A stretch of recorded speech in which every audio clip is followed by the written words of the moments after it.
ख्वाहिशे दिल में थी, दुनिया में उजाला होगा। इन अजब चेहरों में कोई तो अपना होगा, जी नहीं सकता कोई तो बहाना दे दो, मुझे कुछ देर इसी हाल में जी लेने दो, मुझे कुछ देर इसी हाल में जी लेने दो। अब तो जितना भी हो घनघोर अंधेरा दे दो, अब तो जितना भी हो घनघोर अंधेरा दे दो, मेरे अरमानों को क्यों तोड़ दिया, मेरे अरमानों को क्यों तोड़ दिया।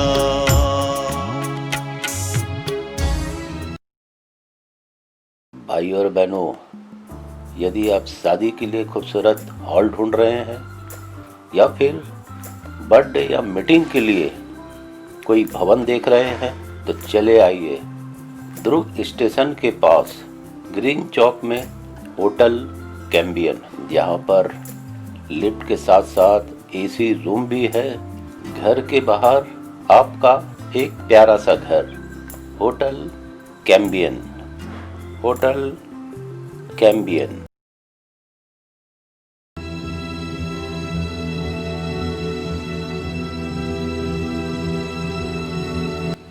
सोनी सर, रात काफी हो गई, सो जाइए, कल आपकी पेशी है।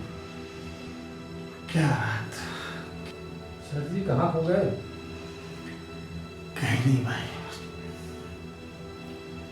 मैंने तो सोचा था स्टूडेंट की जिंदगी संवारूंगा, पर भगवान ने मुझे ऐसी पहाड़ी के सामने लाके खड़ा कर दिया है जिसके आगे गहरी अंधेरी खाई के सिवाय कुछ भी नहीं। अगर भगवान ने आपको ऐसे किनारे पे लाके खड़ा किया है तो भी आप उन पे भरोसा रखिए सर, या तो भगवान आपको थाम लेंगे या फिर उड़ना सिखा देंगे। जब मैंने गुनाह नहीं किया उसके बाद भी जेल में, तो भगवान से क्या उम्मीद रखूं? सर जी, मैं आपको ज्यादा समझा तो नहीं सकता, लेकिन एक बात जरूर कहूंगा कि वक्त बीत जाए तो लोग भुला देते हैं, बेवजह लोग अपनों को रुला देते हैं। जो दिया रात भर रोशनी देता है, सुबह होते ही लोग उसे बुझा देते हैं। तो शायर लगते है सर, राकेश जी शायर ही हैं, लेकिन अभी कैसे? तो यहाँ कैसे पहुंचे? छोड़िए मेरी कहानी सर, आप ये बताइए आप यहाँ कैसे पहुंचे? जिंदगी के उलझे सवालों के जवाब ढूंढता हूँ मैं, जो कर सके दर्द कम वो नशा ढूंढता हूँ मैं, वक्त से मजबूर हालात से लाचार हूँ मैं, जो दे दे जीने का बहाना ऐसी राह ढूंढता हूँ मैं। सब कुछ खत्म हो गया, अब कुछ नहीं बचा। सर जी, जिंदगी में खत्म होने जैसा कुछ नहीं होता, हमेशा एक नई शुरुआत आपकी जिंदगी का इंतजार करती है।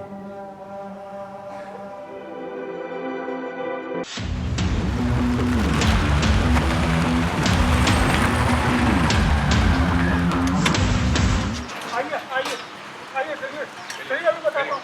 आइए आइए, सब लोग आइए, अभी मंत्री से मिलकर के सारी बात कर लेते हैं। हाँ, बिल्कुल, चलिए।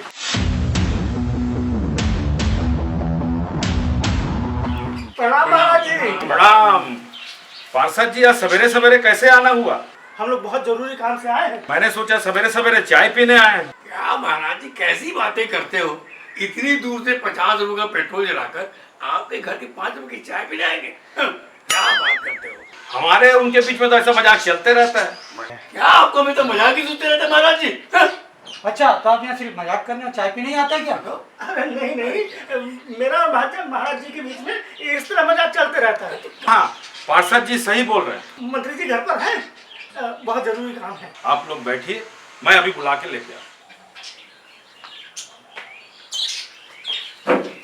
प्रणाम मंत्री जी। प्रणाम मंत्री जी।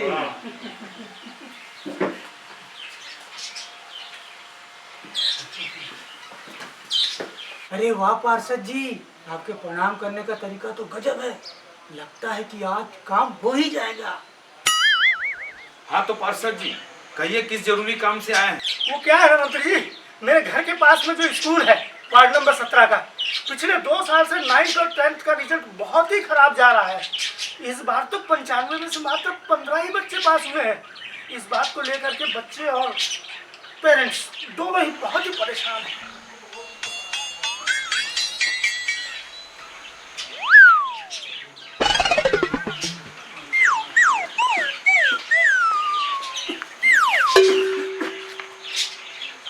आप लोग नेताजी से क्या चाहते हैं? बताइए बताइए बताइए बताइए आप लोग सब। अब क्या शिकायत करें मंत्री जी, ये स्कूल का टीचरवा लोग तो बचवा लोग को ठीक से पढ़ाई भी नहीं करता है। मंत्री जी, टीचर लोग किसी की नहीं सुनते और पूछो तो हमेशा स्टूडेंट का ही कसूर बताते हैं। मंत्री जी, कुछ टीचर सिर्फ ट्यूशन पढ़ाना चाहते हैं, इसलिए स्कूल में ढंग से पढ़ाते नहीं। काहे कि अगर स्कूल में अच्छा से पढ़ाएगा तो ससुराल लोग के घर पे बच्चा ट्यूशन पढ़ने काहे जाएगा। और यही कारण है कि स्कूल का रिजल्ट दिनों दिन खराब होते जा रहा है। मंत्री महोदय, सब पालकगण चाहते हैं कि इस स्कूल के खिलाफ कुछ कीजिए ताकि बच्चों का भविष्य और रिजल्ट दोनों सुधर जाए। हम लोग आपके पास बड़ी उम्मीद लेकर आए हैं मंत्री जी, जरा आप स्टूडेंट के बारे में सोचिए। मंत्री जी, मैं तो कहूँगा ऐसे टीचरों का हर साल ट्रांसफर करवाते रहिए। जी मंत्री। अरे पार्षद जी, ये छोटी सी बात लेकर आए हैं, इसे तो आप ही सलटा सकते हैं। इसमें नेताजी की क्या जरूरत? वो कैसे? अरे भाई, आप शिक्षा अधिकारी के पास जाइए, उनके पास शिकायत कीजिए। अगर वहाँ प्रॉब्लम सॉल्व नहीं होता है तब मंत्री जी के पास आइए। ठीक है भाई, आप लोग जाइए।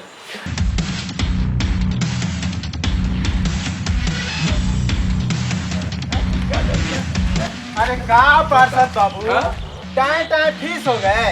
यहाँ आने से पहले तो बड़ी बड़ी बातें किया करते थे। आप तो कह रहे थे कि मंत्री जी से बोल के स्कूल की ऐसी तैसी करवाते हैं। बताइए। अरे मंत्री जी तो कुछ बोले ही नहीं, और जब बोले तो जब होता है। हाँ, अरे मेरा तो पेट्रोल भी गया, आपकी तो छुट्टी भी गई फोकट में। बताओ।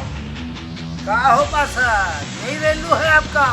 अरे आदरणीय जी, आप लोग समझते नहीं है, मंत्री जी वैसे ही बहुत कम बोलते हैं, लेकिन यहाँ आने से उन्होंने हमको रास्ता जो दिखा दिया। चलिए चलते हैं शिक्षा अधिकारी के पास, है वहीं चल के देखते हैं क्या हो रहा है, क्या होता है। वो सब सुनेंगे हमारी बात। अरे क्या है, नहीं सुनेंगे भाई, हैं? उसे कह देंगे कि हम मंत्री जी से मिल के आ रहे हैं। और अब चलिए आगे चलिए।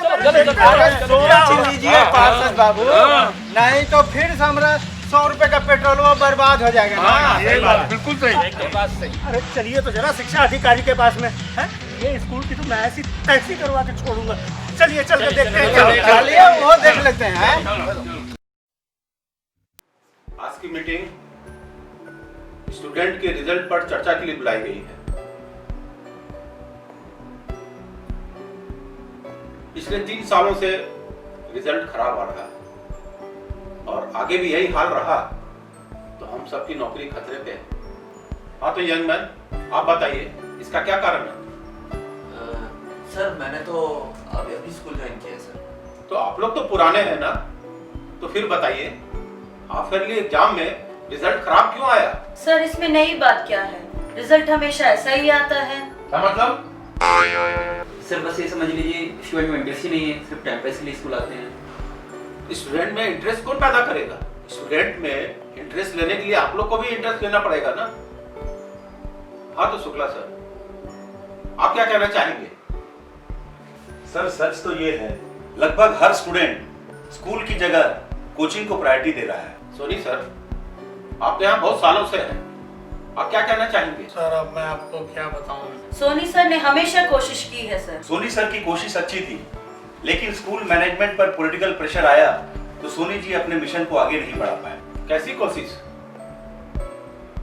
देखिए, पहले क्या हुआ उसे भूल जाइए। आपके पास कोई आइडिया है तो बताइए। बोलिए बोलिए, डरिए मत। हमारे लिए खराब रिजल्ट के कारणों का पता लगाना बहुत जरूरी है। सर, यहाँ के स्टूडेंट्स तो पढ़ना ही नहीं चाहते, जब देखो तब हल्ला करते रहते हैं। सर ऐसे कोई रेगुलर नहीं आते हैं। सर, सबसे बड़ी बात ये है कि जब भी हम कुछ नया करना चाहते हैं, यहाँ के 2-4 छोटे भैया नेता पेरेंट्स इकट्ठे हो जाते हैं, हल्ला मचाने लगते हैं, हमको कुछ नया करने ही नहीं देते। सर आजकल के स्टूडेंट तो हमें बिल्कुल रिस्पेक्ट नहीं देते। चलिए मान लेते हैं कि स्टूडेंट और पेरेंट्स की यहाँ गलती है, लेकिन कहीं ऐसा तो नहीं है कि हम लोग से कोई चूक हो रही हो? क्या हमारे स्कूल में कुछ शेरदिल टीचर हैं जो हमारे स्कूल में शिक्षा क्रांति ला सकते हैं? शिक्षा क्रांति? हाँ, शिक्षा क्रांति। सर हमने तो 1857 क्रांति, औद्योगिक क्रांति, हरित क्रांति, अगस्त क्रांति के बारे में सुना है, पर ये शिक्षा क्रांति क्या है? शिक्षा क्रांति के बारे में क्या जानना है? आप लोग ही शुरुआत करके इतिहास रच डालो। सर, यदि आप फ्रीडम दे तो इस शिक्षा क्रांति की मशाल नहीं चलाना। सर, अगर सोनी सर शिक्षा क्रांति की मशाल जलाएंगे तो उसे लेकर सबसे आगे मैं दौड़ूंगा। मैं चाहता हूं कि आप सभी इस अभियान से जुड़े और कुछ नया कर दिखाएं। सर हम वादा करते हैं शिक्षा क्रांति की सफलता की पूरी कोशिश करेंगे। सर, मुझे सोहनलाल द्विवेदी जी की कविता याद आ रही है। लहरों से डर के नैया पार नहीं होती, कोशिश करने वाले की कभी हार नहीं होती। नन्ही चींटी जब दाना लेकर चलती है, चढ़ती दीवारों पर सवार फिसलते हैं। मन का विश्वास रगों में साहस भरता है, चढ़कर गिरना या गिरकर चढ़ना ना करता है। आखिर उसकी मेहनत बेकार नहीं होती, कोशिश करने वालों की कभी हार नहीं। मैं चाहता हूं कि सोनी सर के लीडरशिप में आप लोग कोई सॉलिड सॉल्यूशन ढूंढिए ताकि अच्छा रिजल्ट आ सके। Yes sir. तो फिर देरी क्यों? स्टार्ट मिशन शिक्षा क्रांति। मिशन शिक्षा क्रांति 2020।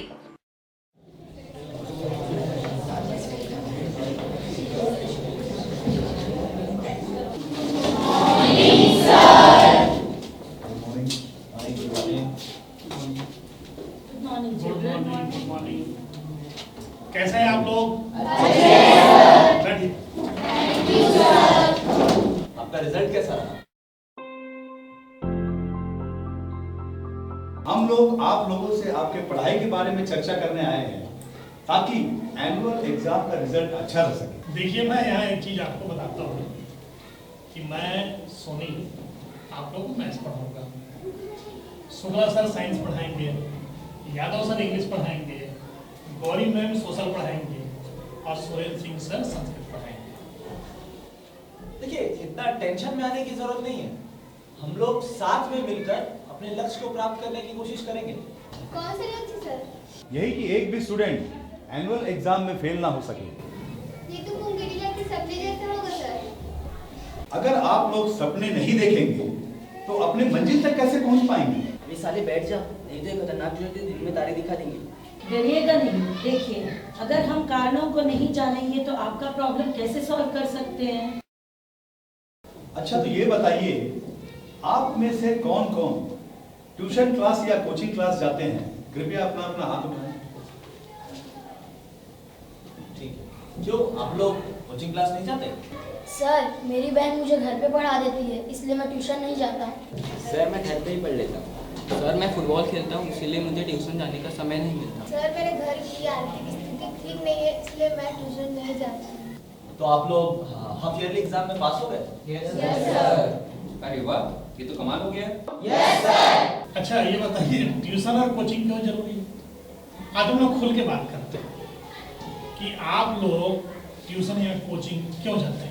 सर, मैं मैथ्स में बहुत कमजोर हूँ, एग्जाम में अच्छे नंबर लाने के लिए ट्यूशन जरूरी है। सर, ट्यूशन में तो हम लोग सिविल ड्रेस पहनते, लेकिन स्कूल में तो स्कूल का ड्रेस पहन के आना पड़ता है। सर, कंपटीशन का जमाना है, इसलिए मम्मी पापा कहते हैं कि ट्यूशन जरूरी है। सर, इसलिए मैं जाती हूँ। सर, मेरे पड़ोस वाली लड़की भी जाती है, इसलिए मैं भी कोचिंग जाता हूँ। अच्छा, ये बताइए, क्या फर्क है ट्यूशन और स्कूल की पढ़ाई में? जिससे कि आप लोग ट्यूशन ही जाना चाहते हैं। सर वहाँ तो कंपटीशन का माहौल होता है, यहाँ नहीं। सर वहाँ तो रेगुलर टेस्ट होता है। एब्सेंट होने पर पेरेंट्स को बुलाया जाता है, बेसिक कॉन्सेप्ट पे भी ध्यान दिया जाता है। वहाँ एक एक प्रॉब्लम समझाया जाता है और हमारे डाउट को भी क्लियर किया जाता है और कभी ना नहीं करते। सर वहाँ 1.5 घंटे की क्लास होती है जिससे बेसिक कॉन्सेप्ट क्लियर हो जाता है। सर वहाँ दूसरे बुक से ही पढ़ाते हैं। चलिए बात करिए। अच्छा बेटा आप तो ये बताओ, यदि हम आपको कोचिंग या ट्यूशन वाला माहौल यहीं पर दें तो क्या आप लोग ट्यूशन जाना बंद कर दोगे? सर यहाँ तो संभव ही नहीं है। तो इसमें असंभव क्या है? थैंक्स स्टूडेंट्स, आपने हमें बहुत महत्वपूर्ण जानकारियाँ दी।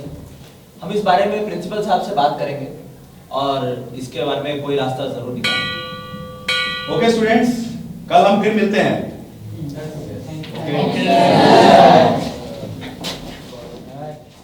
मैडम है अंदर, उनसे कहिए रामनगर के पार्षद जी आए हैं मिलने, अर्जेंट काम है।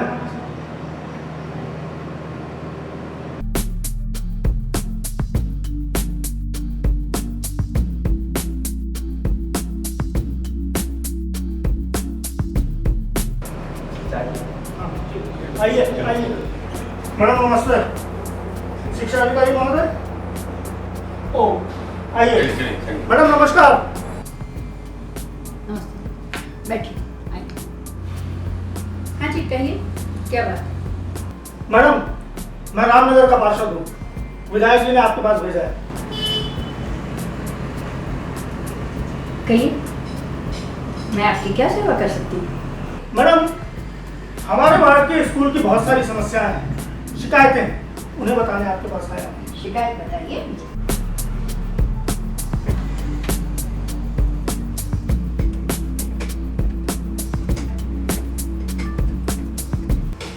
देखिए पार्षद जी, हर स्कूल को चलाने का एक सिस्टम होता है। हम उन्हें दिशा निर्देश देते हैं और उन पर निगरानी रखते हैं। आप ऐसा मत सोचिए कि हमारा उन पर अंकुश नहीं है। लेकिन मैडम हमारे वार्ड के स्कूल में टीचर्स तो कुछ पढ़ाते ही नहीं है। और मैडम जी कुछ टीचर्स तो ऐसे हैं जो घर में ट्यूशन पढ़ने के लिए स्टूडेंट पर दबाव बनाते हैं। हाँ मैडम, ये पूरा हद हो गया मैडम। हाँ बताइए। तो हद हो गई। हाँ?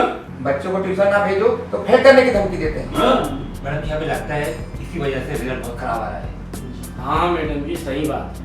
पर हमें नहीं लगता कि रिजल्ट खराब होने का कारण टीचर्स स्टाफ से। तो फिर क्या वजह हो सकती है?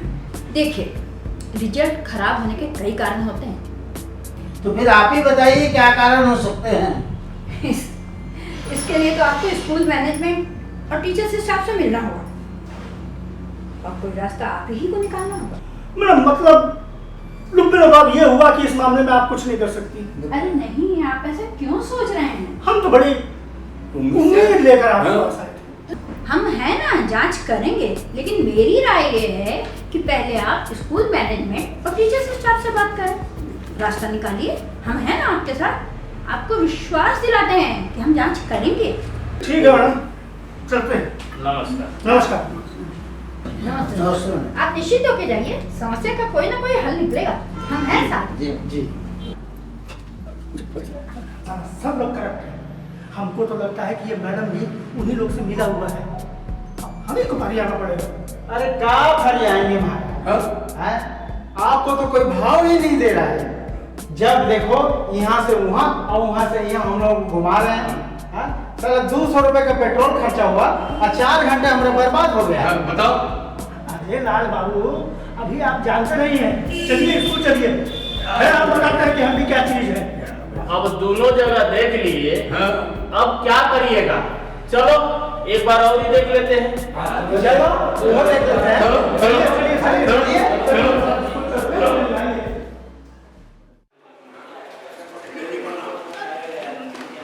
अरे आप लोग कहाँ घुसे जा रहे हैं? अरे हमको प्रिंसिपल से मिलना है भाई। अरे प्रिंसिपल बहुत बेस्ट है। अरे तो मिली है तो हम क्या करें इसके लिए? हमको मिलना बहुत जरूरी है। अरे पहले मुझसे तो मिल लीजिए। अरे देखिए फालतू टाइम नहीं है हमारे पास में। देखिए पार्षद जी बहुत गुस्से में, इन्हें और गुस्सा मत दिलाइए। गुस्से में तो क्या है, गुस्से में तो मुझे भी पसीना आ रहा है। क्या? जब तेरे पास में अपना गमछा है तो मेरे गमछे से काहे उठा? अरे मैं 3-4 दिन से नहाया नहीं हूँ, ऐसे ही पूरा बदबू भर जाएगा।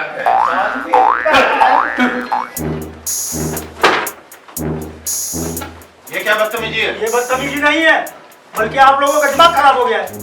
गार्ड को बुलाओ, इनको बाहर निकालें। अरे गार्ड को तो क्या, पुलिस और मिलिट्री भी बुला लो, नहीं जाने वाले।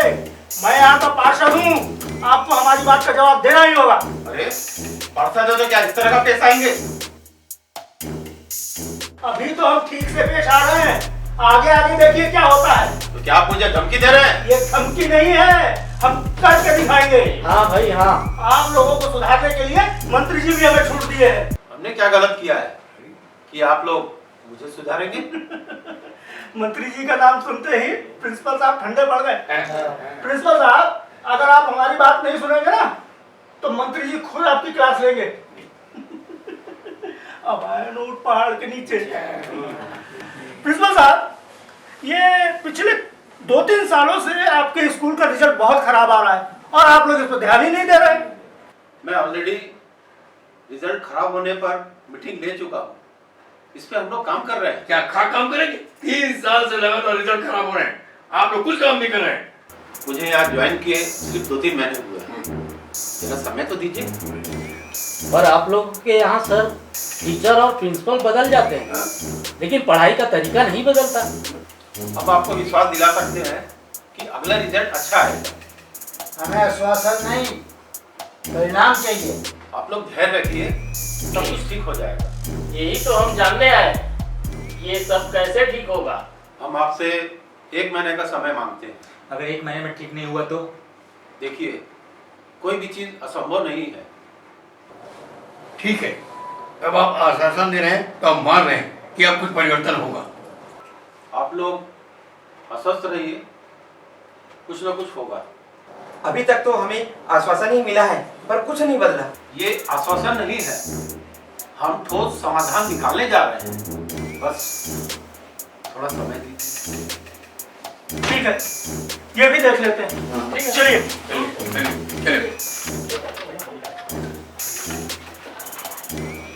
अरे पार्षद जी जरा सुनिए। अब क्या हुआ भाई? व्यवसाय भी पीछे पड़ गया है, देखे ना कितना बढ़िया चमका है प्रिंसिपल जी को। हाँ पार्षद जी, आपने तो बहुत ही बढ़िया चौंकाया है, लेकिन एक बात बताइए कि मंत्री जी से तो आपकी ऐसी कोई बात ही नहीं थी, फिर आपने मंत्री जी का नाम क्यों दिया? ये जानते ही नहीं है कि राजनीति में यही गुरु मंत्र होता है कि कब सच बोलना है, कब झूठ बोलना है, कहाँ नहीं बोलना है, कहाँ बोलना है? अरे इसीलिए हम पार्षद बने हैं। हाँ, इसलिए समझ आ गया, इसलिए हम लोग नेता नहीं बन पाए।